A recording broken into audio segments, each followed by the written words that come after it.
श्रीमद् भागवत महापुराण की जय। श्री राधे श्याम। अपने यथार्थ स्थान पर बैठ जाएं।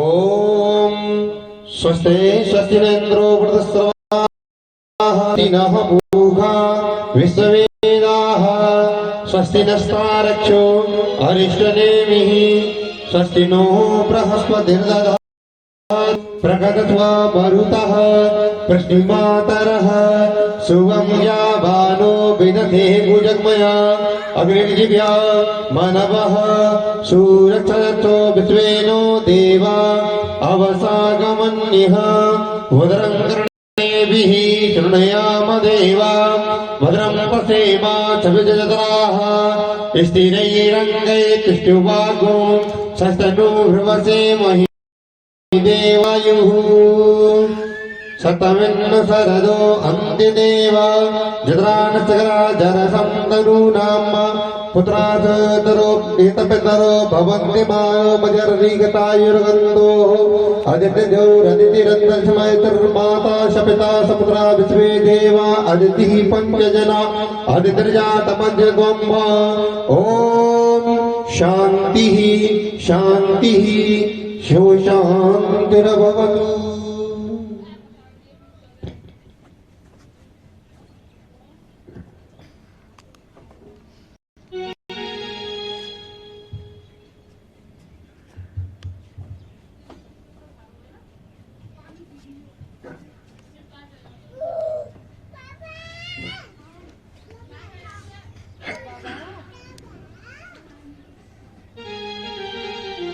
परमहंसों के परम धन प्रिय श्री कृष्ण, परम आदरणीय श्रीमद् भागवत महापुराण, परम आदरणीय सदगुरुदेव भगवान और संत भगवान, परम आदरणीय हमारा संकीर्तन मंडल, परम आदरणीय भक्त समाज, भक्ति स्वरूपा बहन बेटी मैया पिता पुत्र भैया, आप सभी के चरणों में मेरा जय श्री कृष्ण। जय श्री कृष्ण। आइए कथा शुभारंभ होने से पहले वाणी शुद्धि करने के लिए 2 मिनट नाम संकीर्तन करेंगे।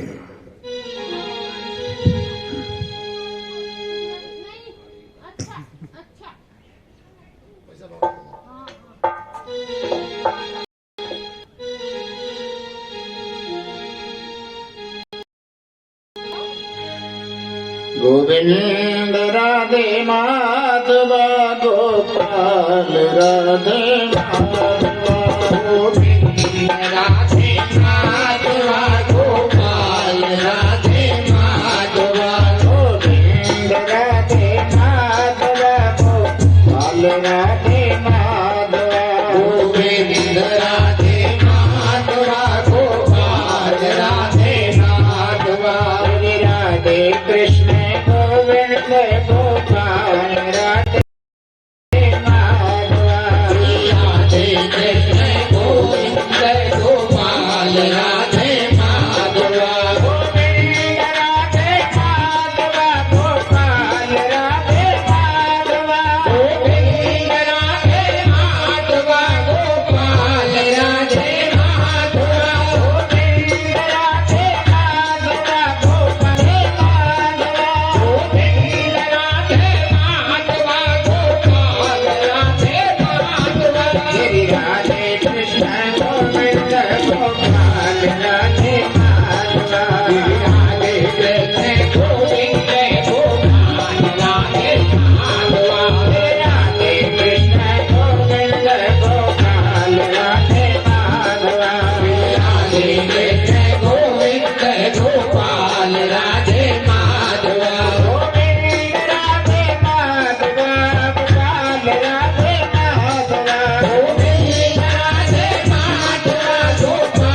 माधवा।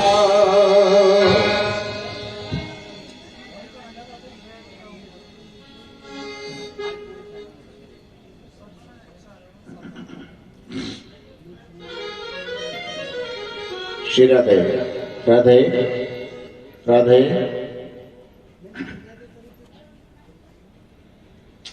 कल के कथा के प्रसंग में ध्रुव जी महाराज का उपाख्यान के हाथों कल समयानुसार विराम दिया।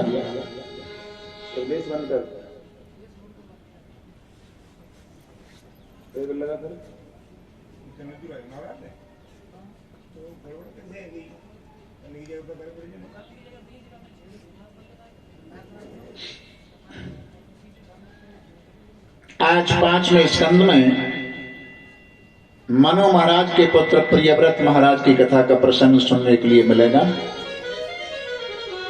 भागवत में प्रियव्रत के वेदव्यास जी महाराज ने 2 नाम और दिए हैं। प्रियव्रतो भागवतो आत्मा राम गतम मुने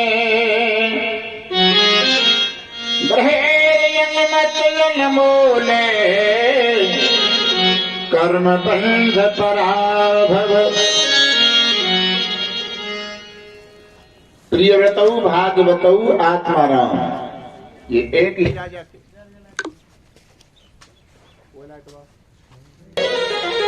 भागवत आत्माराम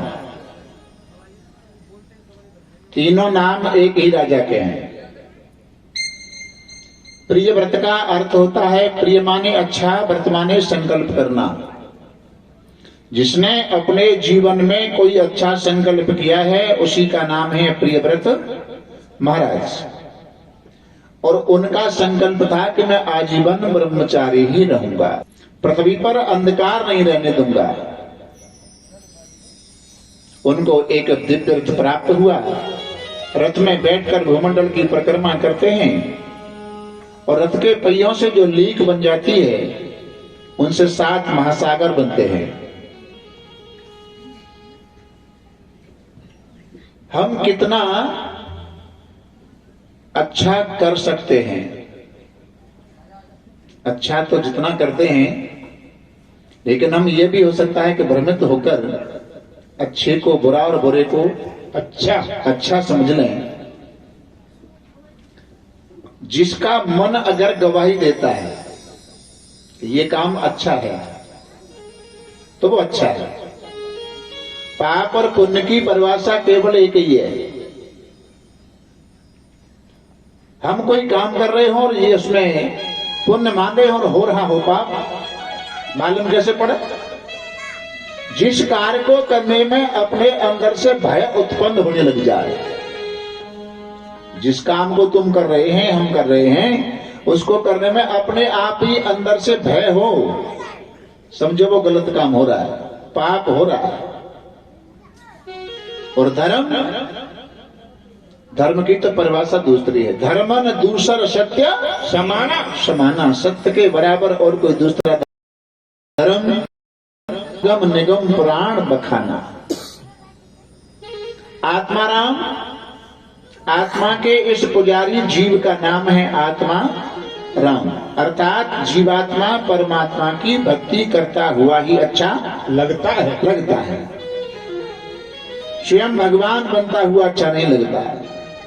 और भागवत, भगवान के निवास का नाम भागवत है और भगवान के भक्तों का नाम भागवत है। मैंने पहले दिन बताया, भागवत कोई किताब नहीं है, भागवत कोई पुस्तक नहीं है। भागवत तो साक्षात भगवान कृष्ण का स्वरूप है। श्रीमद्भागवता अक्षो अयम प्रत्यक्ष कृष्ण एव ही, साक्षात भगवान कृष्ण का स्वरूप। और जब प्रियव्रत महाराज ने आजीवन ब्रह्मचारी रहने का संकल्प लिया तो उनको ब्रह्मा जी समझाने के लिए आए, लाला इतनी कठिन साधना करते रहोगे तो मेरी सृष्टि आगे कैसे बढ़ेगी? अर्थात शादी करके संतान पैदा करो, सृष्टि को आगे बढ़ाओ। प्रियव्रत महाराज कहते हैं, महाराज अगर मैंने आपके कहने से शादी कर ली, गृहस्थ बसा लिया, तो फिर 2-4 माला आपके नाम की जपता हूं, उनको भी जपना छूट जाएगा। ब्रह्मा जी कहते हैं, अपने आने वाले समय का ध्यान रखते हुए इंसान को अपना जीवन बिताना चाहिए। आने वाले का प्रेजेंट में तो जी रहे हैं, पास्ट तो निकल गया, फ्यूचर आएगा। वर्तमान में जी रहे हैं, भूत निकल गया है, भविष्य आएगा। भविष्य की चिंता करेगा।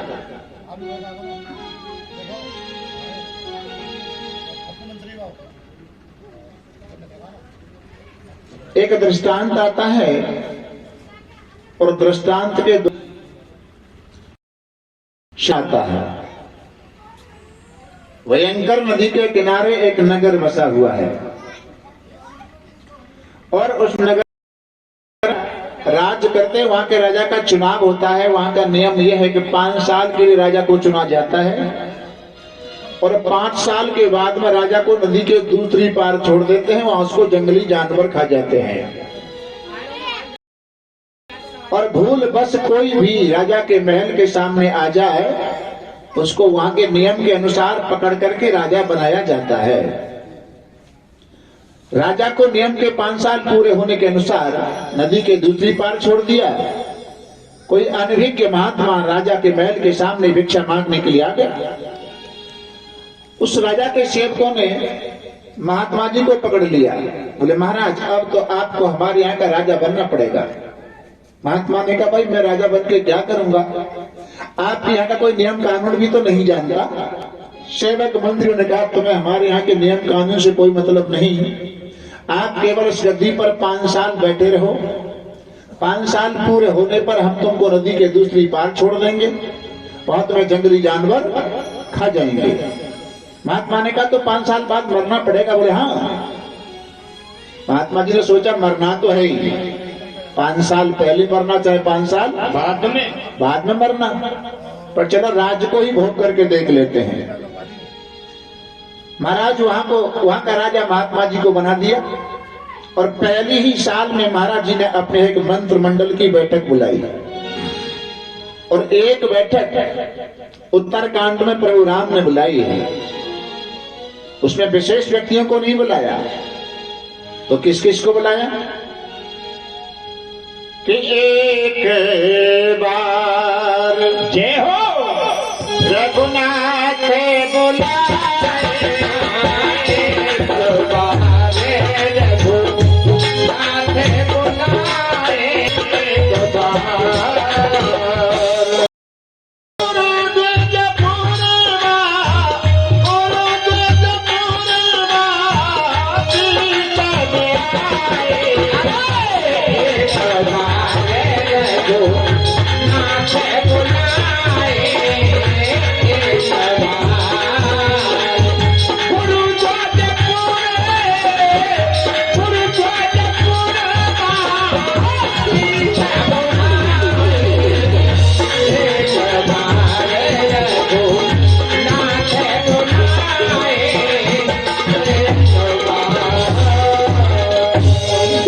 एक बार रघुनाथ बुलाए गुरु, द्विज ब्राह्मण, पुरवासी, अयोध्यावासी सभी को बुलाया और उस बैठक में सभी के सामने एक प्रस्ताव रखा।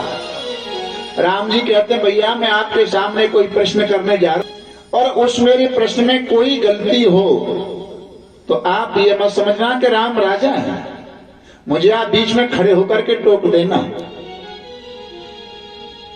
सभी लोग कहते हैं कि ऐसी प्रभु राम कौन सी बात कहने जा रहे हैं जिसके लिए हम इस प्रकार का संबोधन कर रहे हैं। लेकिन सबके सुंदर हित के लिए राम जी ने क्या कहा, साधन धाम मोक्ष कर द्वारा, साधन धाम मोक्ष कर द्वारा, काहे न देही पर लोक सवारा, काहे न देही पर लोक सवारा, काहे न देही पर लोक सवारा। मानव शरीर साधनों का धाम, मुक्ति का दरवाजा। मानव जीवन मिल गया तो हम मोक्ष के दरवाजे पर खड़े हैं। और यहां से अगर दोबारा फिर वापसी 84 में हो जाए तो इससे बड़ी और कोई विडंबना की बात नहीं हो सकती। मानव शरीर एक चौराहे के समान है। चौराहा कहते हैं जहां से 4 जगह को रास्ता जाता हो। चौराहे पर खड़े हो जाओ तो चाहे राया चले जाओ, चाहे सादाबाद चले जाओ, चाहे फिर कहीं इधर चले जाओ, चाहे दावली चले जाओ। मानव जीवन मिल गया है, चौराहे पर खड़े हैं। यहीं से नरक जाने का रास्ता है, यहीं से स्वर्ग जाने का रास्ता है, यहीं से मुक्ति का रास्ता है और यहीं से दोबारा मनुष्य बनने का रास्ता है। इच्छा आपकी है, कौन से रास्ते पर चलना चाहते हो? अच्छा, आदमी के आदमी बने रहें तो कोई घाटो ना है, और आदमी के और कछु बन जाए तो ही घाटो है। आदमी से दूसरे बनने में क्या है कि यार 84 में फिर वापसी हो जाए। पहले लगभग 30 या 35 साल पहले आप वृंदावन जाया करते थे। वृंदावन तो पुल का यमुना जी को नाव से पार करते थे, हैं?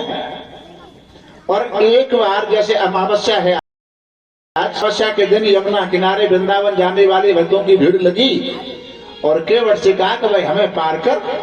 तो एक साथ उसकी नाव में 30-35 आदमी चढ़ गए। केवट ने कहा भाई मैं एक बार में इतने व्यक्ति नहीं हूं, 30 आदमी उतार सकता हूं, इतनी क्षमता है। आधे को अब उतार दूंगा, आधे को बाद में उतार दूंगा। और सब कहा कि बोले हमें तो बहुत जल्दी है। चाहे मंदिर में चले जा, चाहे कहूं देवालय में चले जा, कहूं चले जा, हमें बहुत आदमी के पास में टाइम नहीं है। और जातना यम के दूत परमाणु लेके आवे, बोले अब 1 सेकंड ना रुक सकती, फिर जाना ही पड़ेगा। जब परमाणु आ गया तो फिर जाना पड़ेगा। एक साथ 30-35 व्यक्ति उसकी नाव में चढ़ गए, लेकिन केवट ने नाव चलाना शुरू किया। बीच में पानी जब ज्यादा था तो नाव डूबने की स्थिति में हुई, लहराने लगी। लेकिन केवट बड़ा चतुर था, उसने छपका लगा करके धीरे धीरे नाव को किनारे पर लगा दिया और नाव की सवारियां उतर गईं। पैसे लेने के चक्कर में केवट नाव को बांधना भूल गया। रस्से से नाव को बांधते कि नहीं, किनारे पर बांधना भूल गया। पैसे लेने के चक्कर थोड़ी दूर किनारे से अलग होकर पलट गई। अब केवट ने नाव को देखा कि नाव पलट गई, तो पैसा लेना भूल गया और खोपड़ी पे हाथ रखे किनारे पे बैठ के रोए लग गो, मेरी नाव डूब गई, मेरी नाव डूब गई, मेरी नाव डूब गई। और सवारियां जो उतारी थी उन्होंने कहा अरे पागल अब क्यों रो रहा है, अभी तो किनारे पे तो है, हम तेरी नाव को सीधी करवा देंगे। केवट ने कहा भैया मैं नाव सीधी करवाए बिना रो, मैं इसलिए रो रहा हूं कि इस नाव के डूबने का स्थान था बीच मझधार। जब पानी ज्यादा था वहां तो जी डूबी ना है, और रोए वो जई बात है जी किनारे पे आएगी डूबी है।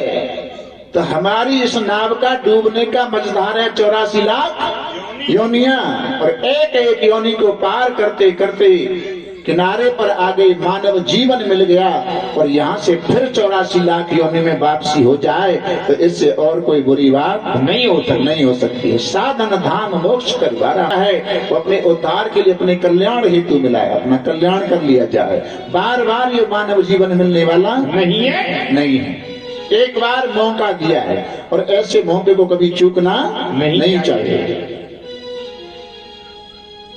उस दिन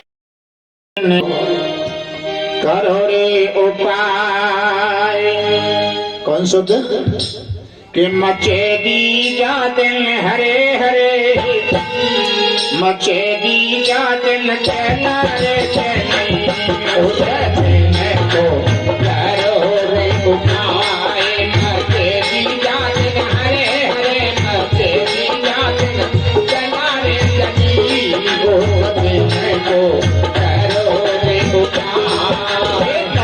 प्राण निकल गया मेरे सब घर रो बेकारो, तन से प्राण निकल गया मेरे सब घर रो बेकारो रे बाबा, तन से प्राण निकल गया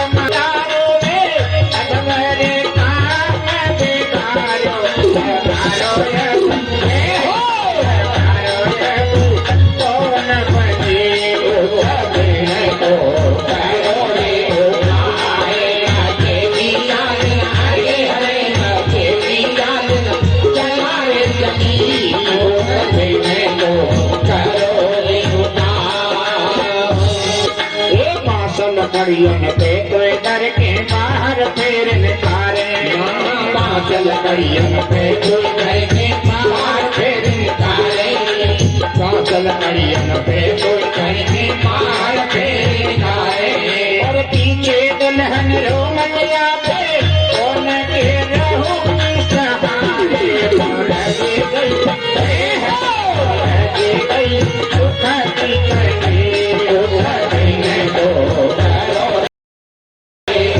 तेरी याद न हरे हरे तेरी याद न चलाए चली उठाने दो करो रे उठाए हरे हरे तेरी याद न चलाए चली उठाने दो करो रे उठाए मरगत तिरवैयारो में आंसू कंठन लेता मरगत तिरवैयारो में आंसू कंठन लेता मरगत तिरवैयारो में आंसू कंठन लेता अब मैं रहूं भरोसे जीते इधर तो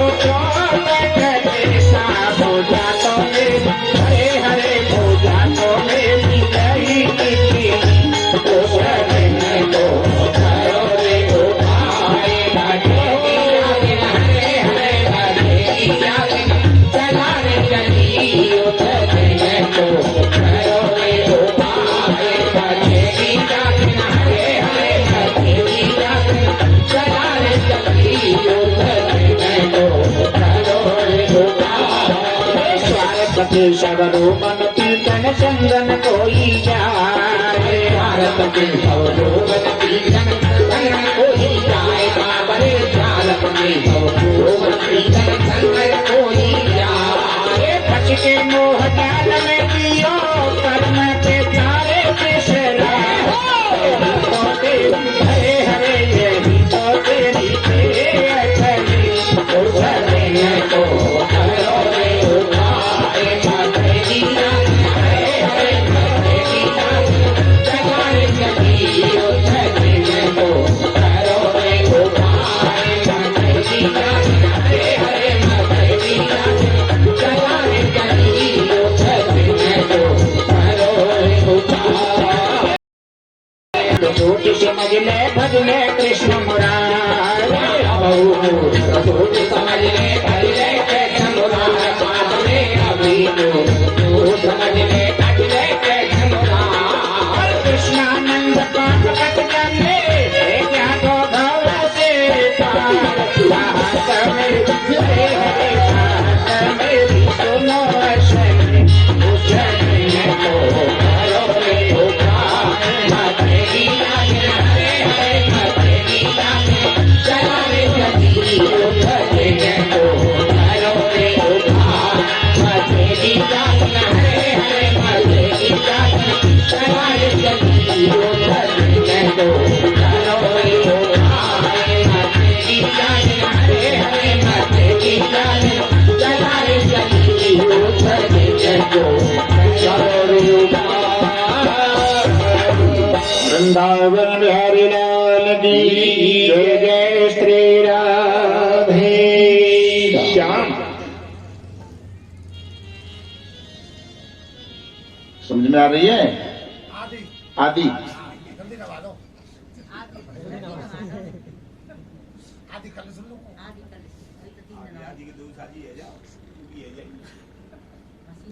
काऊ के बालक को नाम हो बता दो रंदू बता दो बालक को नाम रे घेगरा घेगरा जानते हैं चना को घेगरा जब धीरे धीरे बड़ो भयो तो डोकरा के तना गुस्सा आई और डोकरा बोलो घेगरा तेरे तू घेगरा मेरे न हो तो ही चोप हो तुम्हें न हो तो ही चोप हो। अब घेगरा बोले बोले मैं ऐसा हो तो तुम्हें क्या कर लें तो इतना न सुने घेगरा तो फिर मैं क्या कर लूंगा।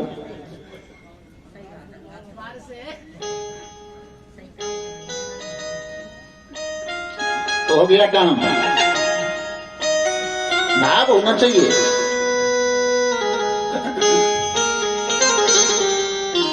प्रियव्रत महाराज ने ब्रह्मा जी के समझाने पर ग्रस्त स्वीकार किया।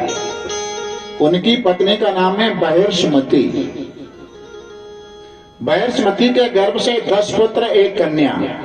बड़े पुत्र का नाम था आग्निद्र और कन्या का नाम है ऊर्जस्वती।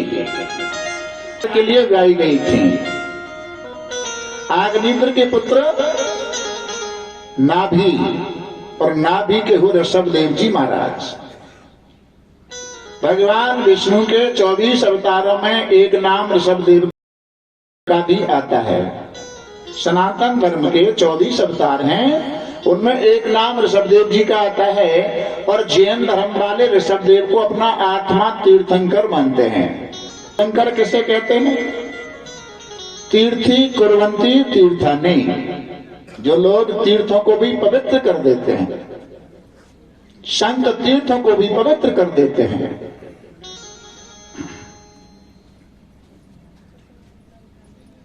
कोई भक्त गंगा स्नान करने गया,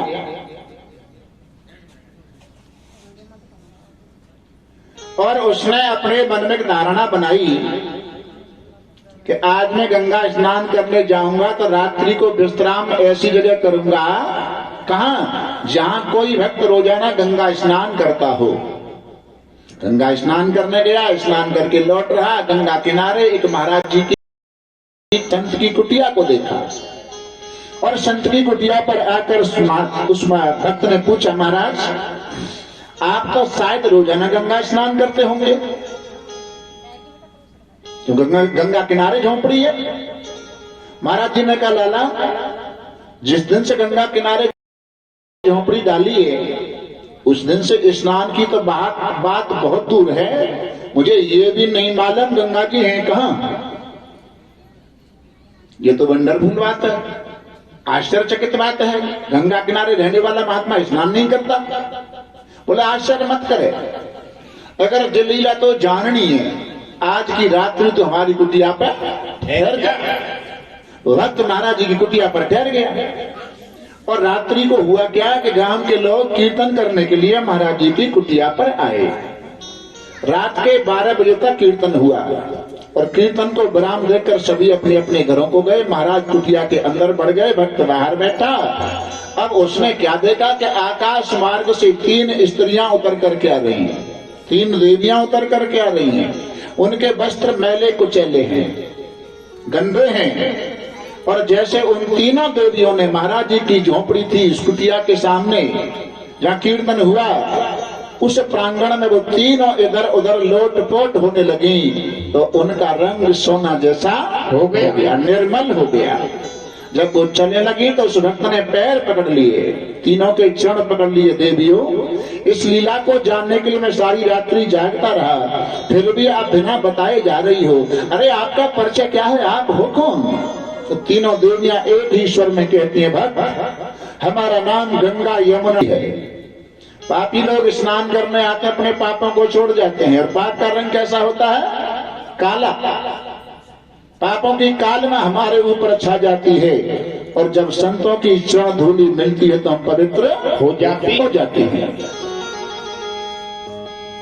लेकिन यहाँ एक भाव है, पवित्र अपवित्र हो सकता है, पवित्र अपवित्र हो सकता है, लेकिन पावन कभी अपावन नहीं हो सकता। पावन क्या है? सुनरे पवन सुते पावन नाम, सुनरे पवन सुते पावन नाम, सुनरे पवन सुते पावन नाम, सुनरे पवन सुते पावन नाम, अपने बस करी राम, अपने बस करे राम, अपने बस करे राम का नाम पावन है, वो कभी अपावन नहीं हो सकता।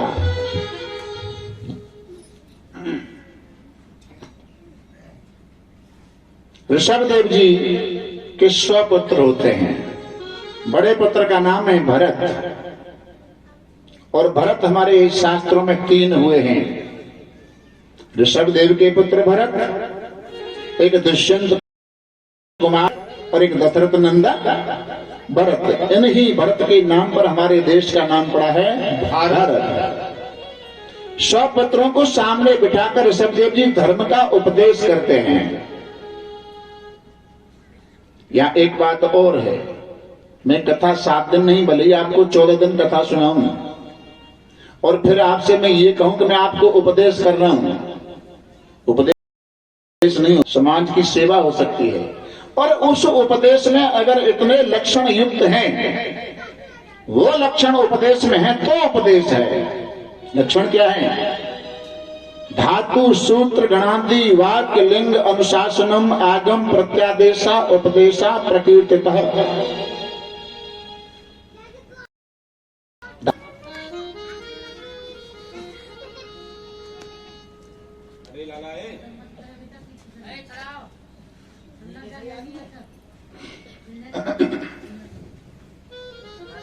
धातु संस्कृत में धातु किसे कहते हैं? क्रिया वाचनो विवाद धातु संज्ञा शिव।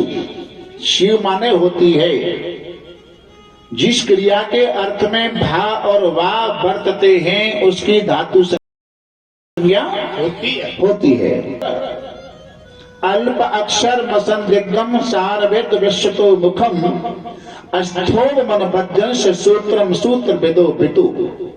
सूत्र का मुख चारों तरफ होता है, कहीं संधि करता है तो कहीं विच्छेद करता है। व्याकरण सिद्धांत में 398 सूत्र माने जाते हैं। गणादि वाक्य 12 स्वर 36 व्यंजन, इसे कहते हैं वर्णमाला। वर्णमाला में 2 वर्णों के मेल को शब्द कहते हैं, शब्दों के मेल को वाक्य कहते हैं, वाक्यों के मेल को पंक्ति कहते हैं, पंक्ति के मेल को श्लोक कहते हैं, श्लोक के मेल को शास्त्र कहते हैं और शास्त्रों के मेल को वेद कहते हैं और वेद के सिद्धांत को ही ब्रह्म कहते हैं। जय हो।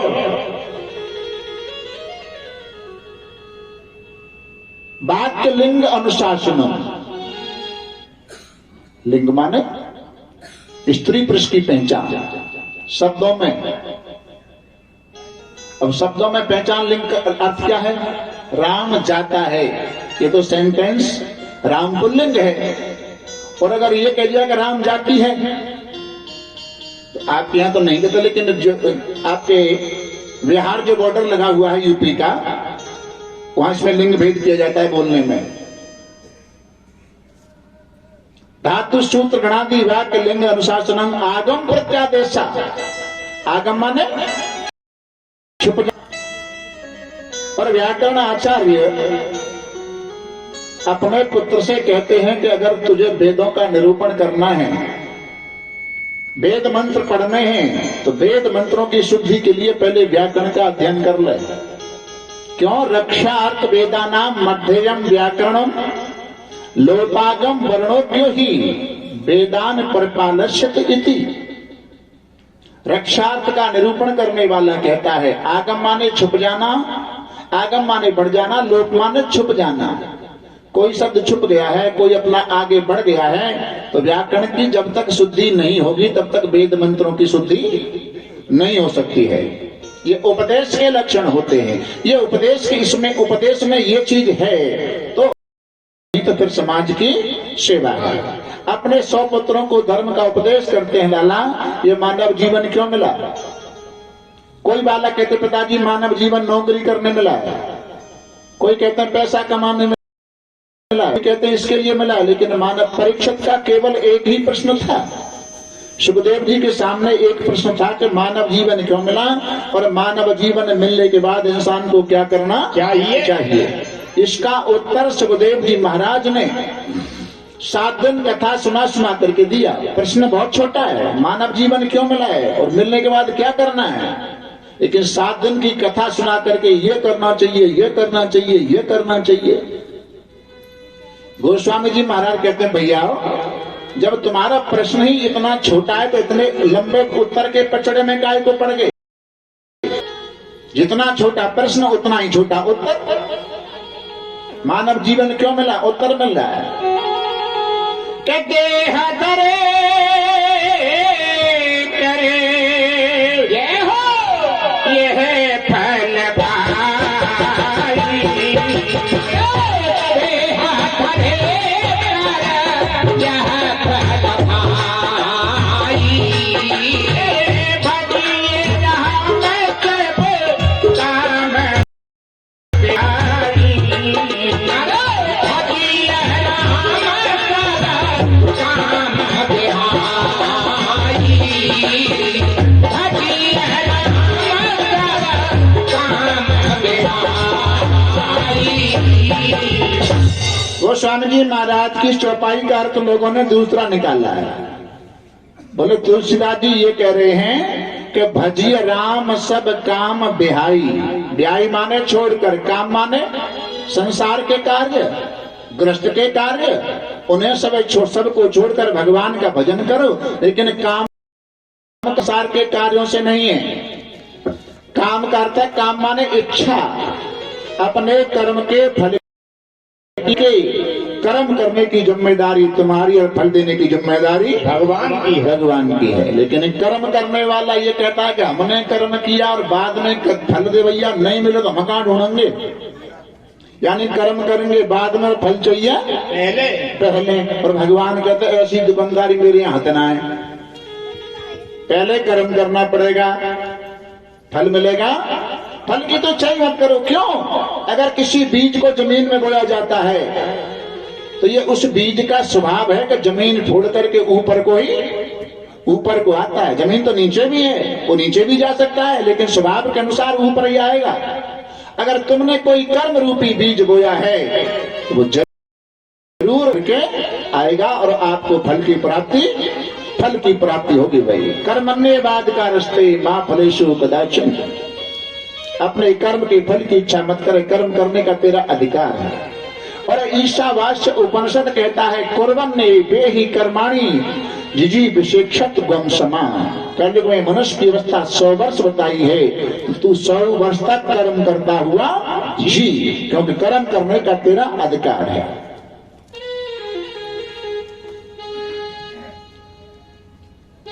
आज ऋषभदेव जी महाराज कहते हैं मानव जीवन इसके लिए नहीं मिला। तो मानव जीवन किसके लिए मिला है? मानव जीवन विचार करने के लिए मिला है। क्यों? भक्ति भाव प्रधान है और ज्ञान विचार प्रधान है। विचार करो क्या? नायम देहो देह प्राज्ञाम्रलोके कष्टानि कामानि अर्हते विभुञ्जाय। तपो दिव्यं पुत्र कायेन सत्वं शोधेत युष्माद ब्रह्म सौख्यम त्वनन्तम्। नायम देहो, ना तो ये देह मेरी है और ना मैं इस देह का हूं। देह और देही, मकान और मालिक। ये शरीर मकान है, इसमें रहने वाला इसका मालिक है। रे मन मुसाफिर निकलना पड़ेगा, किराए का घर खाली करना पड़ेगा। ये किराए का घर है, इसका मालिक तो कोई और है। तो मालिक का चिंतन करो कि मालिक कौन है।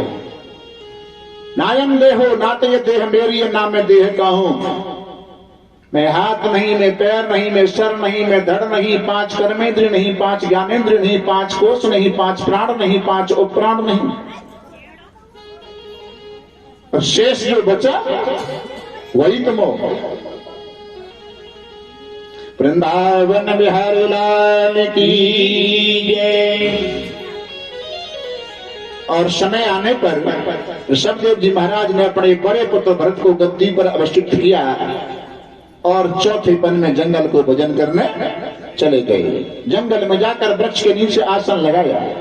अब दुनिया वालों को मालूम हुआ है कि संत जंगल में आए हैं, तो अपनी अपनी समस्याएं लेकर संत ऋषभदेव के पास में जाते हैं। महाराज हमारी ये समस्या है। माताएं कहें बालक कहना नहीं मानते हैं, बड़ी भई तो हाथ में निकल गई। इन समस्याओं को लेकर महात्माओं के पास मत जाओ। महात्माओं के पास जाओ तो ये समस्या लेके जाओ कि महाराज हमारा मन भगवान के भजन में क्यों नहीं लगता। इसका उपाय बता सकते हैं।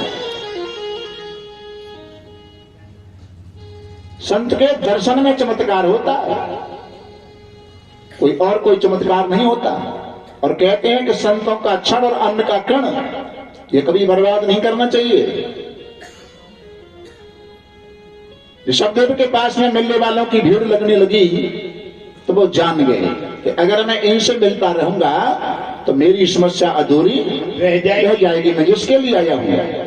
तो उन्होंने क्या किया, एक ही जगह पर बैठे रहते हैं, वहीं पर मलमूत्र का त्याग करते हैं, कभी मुख में पत्थर रख लेते हैं दिखाने के लिए, क्योंकि जानते कि जब तक संत की होए न हांसी और तब तक भगत होत ना साची।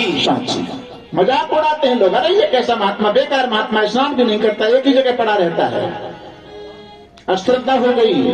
और समय आने पर ऋषभदेव जी महाराज ने अपने प्राणों का परित्याग नाम चिंतन करते करते किया।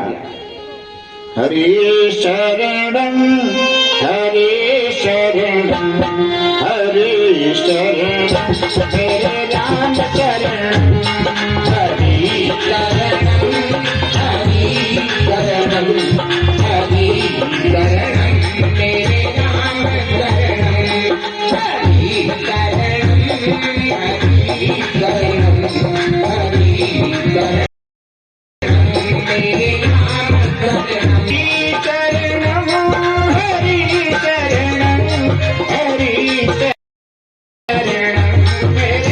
शरणं हरि शरणं मेरे राम शरणं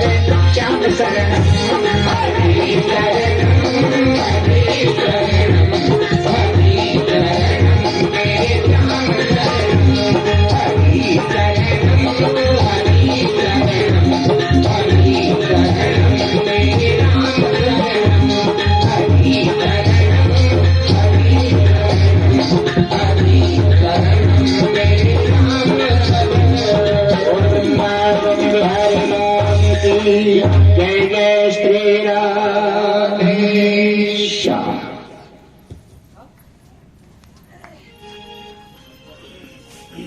इधर भरत जी महाराज राज्य का उपभोग करते हैं और एक बार उनके मन में भाव आया, मैं कैसे आदर्श पिता का पुत्र, पिताजी मुझे राज्य पद दे करके जंगल को भजन करने चले गए और मैं संसार के विषयों में फंसा हुआ पड़ा हूं।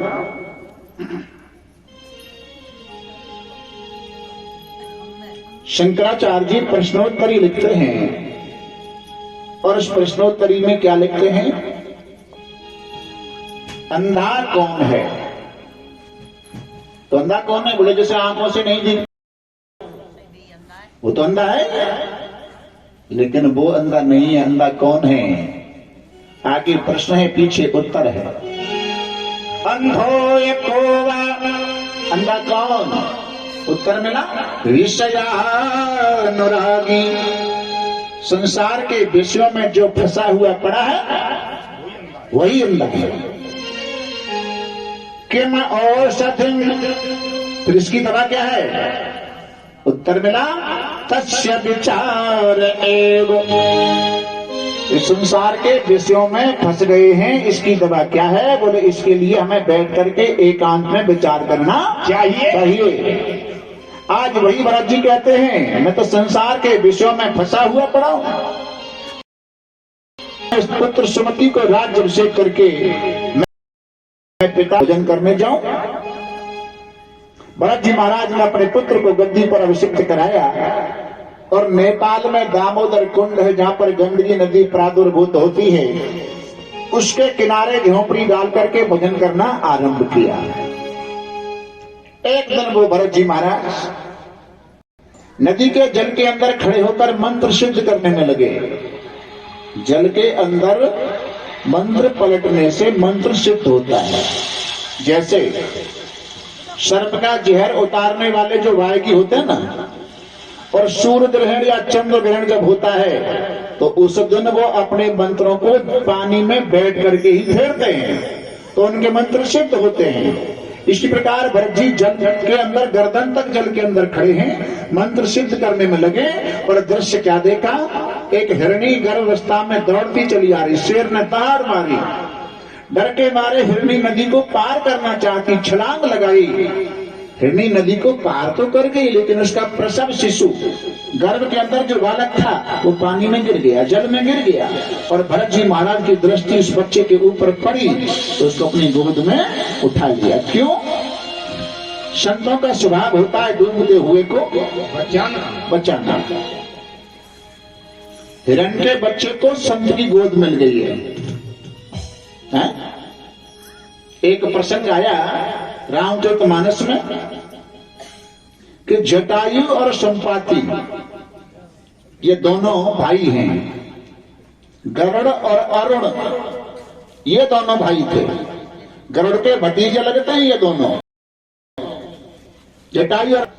एक बार ये दोनों सूर्य की तरफ जा रहे थे। सूर्य की तरफ जा रहे तो तेजन सहिष्क फिर आवा। जटायु सूर्य का तेज सहन नहीं कर पाए और संपाति ने कहा कि मैं अभिमानी रब नियर आवा, मैं अभिमान लेकर के उड़ा और सूर्य के पास जा रहा तो सूर्य के तेज से मेरे पंख जल गए।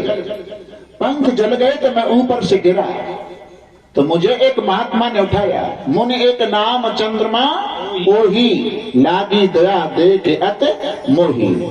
मेरे ऊपर उन महात्मा को दया आई और मुझे अपनी गोद में उठा लिया। संपाति को महात्मा ने गोद में उठा लिया और लक्ष्मण जी को, इधर जटायु को राम ने अपनी गोद में उठा लिया। अंत समय कल मैंने बताया था ना, राम काज कारण तन त्यागी हरिपुर गयो परम बड़ भागी। राम की गोद में जटायु ने प्राण त्यागे, इसलिए परम बड़भागी कहलाए। अब सत्संगी लोगों में यहां चर्चा होने लगी कि जटायु के बड़े भाग जिन्हें राम परमात्मा की गोद मिली, और एक पक्ष कहता है कि संपाति के बड़े भाग जिन्हें महात्मा की गोद मिली। चर्चा का फैसला ठीक से नहीं हो पाया, चर्चा को यहां रोक दिया। और एक बार यह चर्चा अयोध्या में होने लगी लक्ष्मण के सामने। लक्ष्मण जी के सामने हुई तो लक्ष्मण से कहा, लक्ष्मण कुछ लोग यह कहते हैं कि संपाति के बड़े भाग जिन्हें महात्मा की गोद मिली, कुछ लोग यह कहते हैं कि जटायु के बड़े भाग जिन्हें राम परमात्मा की गोद मिली, लेकिन तुम इनमें से दोनों में से किसके बड़े भाग्य हैं? लक्ष्मण जी ने कहा, ना तो संपाति के बड़े भाग्य ना जटायु के बड़े भाग्य। अगर बड़े भाग्य हैं तो मेरे बड़े भाग्य हैं। भक्तों ने कहा, तुम्हारे बड़े भाग्य? बोले हाँ। बोले कैसे? कि संपाति को तो केवल महात्मा की गोद मिली और जटायु को केवल परमात्मा राम परमात्मा की गोद मिली। लेकिन लंका के युद्ध में मेघनाथ के द्वारा मेरे शक्ति लगी तो पहले मुझे हनुमान महात्मा ने गोद में लिया और हनुमान महात्मा ने अपनी गोद में से राम परमात्मा की गोद तक पहुंचा दिया। जय जय जय हनुमान गोसाई, कृपा करो गुरुदेव की नाही। गुरुदेव हो तो ऐसे हनुमान जी जैसे कि अपनी गोद से राम परमात्मा की गोद तक पहुंचाते हैं। संत का स्वभाव है डूबते हुए को बचाना। हिरण के बच्चे को बचा लिया ये तो कहते हैं, संत को कैसा होना चाहिए? जंप मार दी है।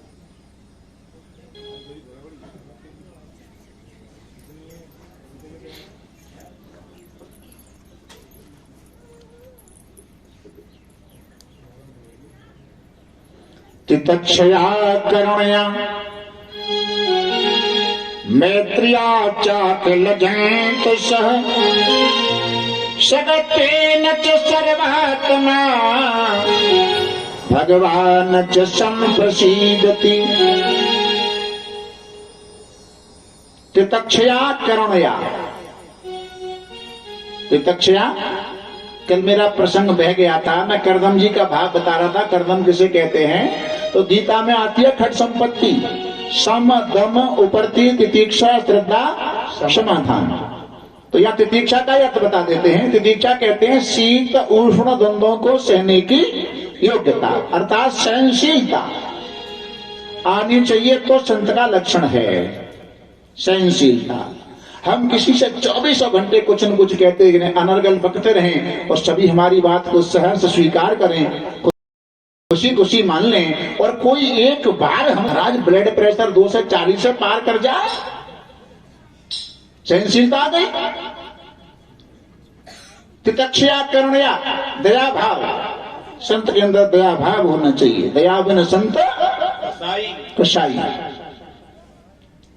दया भाव होना चाहिए। तो बात है कि अच्छी बात है कि दया आई, लेकिन अब आगे चल करके धीरे धीरे भरत जी की दया मोह में बदलती जा रही है। क्यों?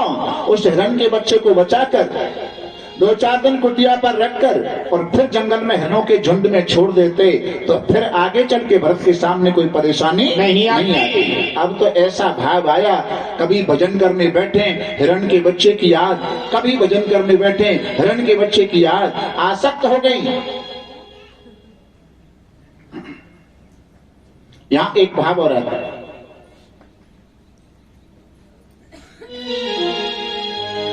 अनन्य ममता विष्णु ममता प्रेम संगता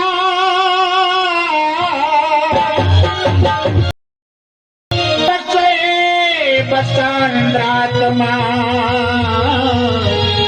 बुधई प्रेमान गद्यते। अनन्य ममता विष्णु, ममता संसार में बांधती है, प्रेम प्रभु से जोड़ता है। आसक्ति संसार में बांधती है, प्रेम प्रभु से जोड़ता है। और प्रेम और प्यार में अंतर होता है। प्यार जड़ वस्तु से होता है, प्रेम परमात्मा से होता है। अगर कोई ये कहे मैं अपने धन को बड़ा प्रेम करता हूं, 1 पैसे प्रेम नहीं कहते, उसे लोभ कहते हैं। और कोई ये कहे कि मैं अपने बच्चों को बड़ा प्रेम करता हूं, उसे प्रेम नहीं कहते, उसे मोह कहते हैं। और कोई ये कहे कि मैं अपनी पत्नी को बड़ा प्रेम करता हूं, उसे प्रेम नहीं कहते, उसे काम कहते हैं। और प्रेम किया जाता है तो अपने सदगुरु और अपने इष्ट भगवान से किया जाता है, वो प्रेम की परिभाषा है। प्रेम तो केवल गोपियों का और भगवान कृष्ण का था प्रेम। भक्तों का प्रेम भगवान से प्रेम हो सकता है, लेकिन संसार की वस्तु से कभी प्रेम नहीं हो सकता।